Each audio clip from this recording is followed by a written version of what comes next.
भगवान जगन्नाथ भी इन दिनों पड़ रही भीषण गर्मी से बेहाल है। स्नान पूर्णिमा यानी कि ज्येष्ठ मास की पूर्णिमा पर उन्हें 108 कलशों के जल से स्नान करवाया जाता है। इसके बाद अगले 14 दिनों तक एक बीमार की भांति उनकी सेवा की जाएगी। उन्हें काढ़ा पिलाया जाएगा और उनका इलाज किया जाएगा। भगवान जगन्नाथ, बहन सुभद्रा और भाई बलराम को भी स्नान करवाने की यह परंपरा प्राचीन काल से चली आ रही है। इस स्नान के बाद भगवान 14 दिनों के लिए बीमार पड़ जाते हैं। उसके बाद उन्हें 14 दिन के लिए काढ़ा दिया जाता है और कई जड़ी बूटियों से उनका इलाज होता है। इस दौरान मंदिर के कपाट भक्तों के लिए बंद कर दिए जाते हैं और भगवान 14 दिनों के लिए एकांतवास में चले जाते हैं। स्नान पूर्णिमा के दिन से ही जगन्नाथ रथ यात्रा उत्सव की शुरुआत मानी जाती है। ज्येष्ठ पूर्णिमा से लेकर आषाढ़ अमावस्या की 15 दिनों की इस अवधि में भगवान सिर्फ फलों का रस और काढ़ा पीते हैं। उन्हें खिचड़ी जैसे साधारण व्यंजनों का भोग लगाया जाता है। इस दौरान मंदिर में भगवान की सेवा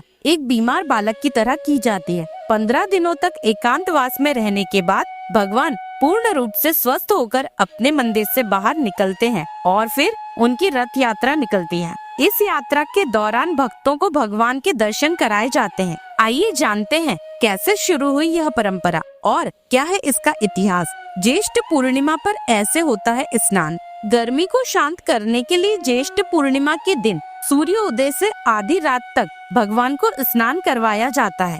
यह परंपरा 200 साल से भी अधिक पुरानी है। इस दिन भगवान जगन्नाथ, उनकी बहन सुभद्रा और बड़े भाई बलराम को 108 स्वर्ण कलशों से स्नान करवाया जाता है। इस दौरान मंदिर को आम भक्तों के दर्शन के लिए बंद कर दिया जाता है। सिर्फ पुरी ही नहीं बल्कि देश के सभी प्रमुख जगन्नाथ मंदिरों में इस परंपरा को पूरे विधि विधान से निभाया जाता है। स्नान के बाद 14 दिनों के लिए भगवान को काढ़ा पिलाकर उनका इलाज किया जाएगा। इस काढ़े में काली मिर्च, इलायची, अदरक, तुलसी, कच्ची चीनी, मुलेठी, गुलाब जल जैसी चीजें होती हैं, जिनसे ये काढ़ा तैयार होता है। भगवान को इस काढ़े का भोग लगाने के बाद यह काढ़ा भक्तों में प्रसाद के रूप में बांट दिया जाता है। मान्यता है कि जो व्यक्ति यह काढ़ा पूरे 14 दिनों तक प्रसाद के रूप में पीता है, वह पूरे साल निरोगी रहता है। भगवान जगन्नाथ के बीमार पड़ने के पीछे क्या है कहानी, आइए जानते हैं। हर साल रथ यात्रा से पहले भगवान जगन्नाथ बीमार पड़ते हैं।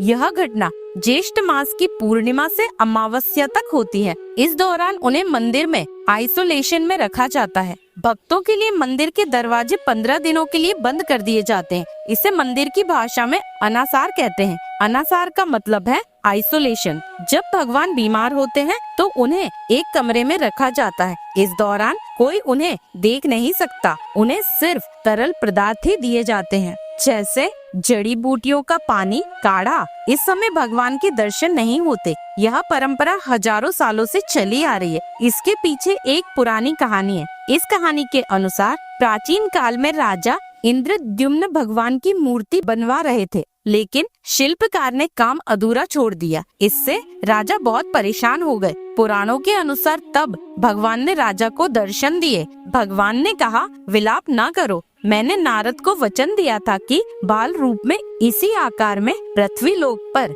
विराजूंगा। इसके बाद भगवान ने राजा को एक और आदेश दिया। उन्होंने कहा कि 108 घड़ों के जल से उनका अभिषेक किया जाए। यह ज्येष्ठ मास की पूर्णिमा के दिन हुआ था। इस घटना का पुराणों में वर्णन है। यह कहानी भगवान के वचन और राजा की भक्ति को दर्शाती है। तब से यह माना जाता है कि स्नान पूर्णिमा के दिन से ही भगवान जगन्नाथ बीमार पड़ जाते हैं और उन्हें ठीक होने के लिए आराम की जरूरत होती है। इसलिए उन्हें 15 दिनों के लिए अलग रखा जाता है और इस दौरान भक्त उनके जल्दी ठीक होने की प्रार्थना करते हैं। 14 दिन के बाद भगवान अपने रथ पर सवार होकर नगर दर्शन के लिए निकलते हैं और अपनी मौसी के घर गुड़ीचा जाते हैं। जय जगन्नाथ।